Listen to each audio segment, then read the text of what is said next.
Hello, हाय, नमस्कार. मी आरती.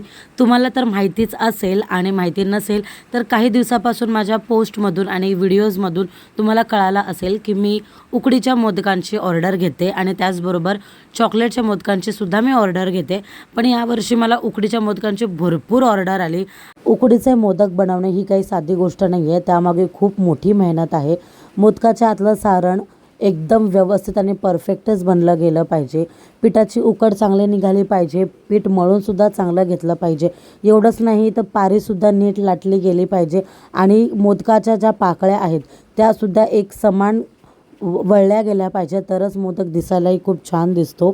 तर आम्ही तिघी बहिणींनी मिळून हे सगळे मोदक बनवले आणि याच्यामध्ये आम्ही कोणत्याही प्रकारच्या मशिनीचा वापर नाही केला. स्वतःच्या हातानेच आम्ही हे सगळे मोदक बनवले आहेत.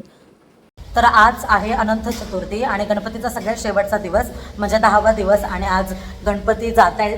तर सगळ्यात शेवटची ऑर्डर माझ्या हातात आहे आणि मी ती डिलिव्हर करायला जाते आहे. मला खूप जास्त छान रिस्पॉन्ड तुम्ही केला आणि असाच रिस्पॉन्ड मला तुम्ही पुढच्या वर्षीसुद्धा द्या, कारण मी खूप छान छान मोदक बनवून तुम्हाला माझी देण्याची इच्छा आहे.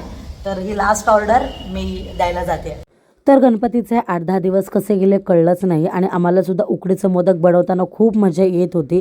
तुम्ही खूप खूप प्रेम दिलत, खूप सपोर्ट केलात आणि भरपूर मला ऑर्डर्स दिल्या आणि अर्ध्यापेक्षा जास्त ज्या लोकांनी मला ऑर्डर्स दिल्या त्यांनी मला रिपीटसुद्धा भरपूर ऑर्डर्स दिल्या. त्यामुळे त्यांचे खूप मनापासून धन्यवाद.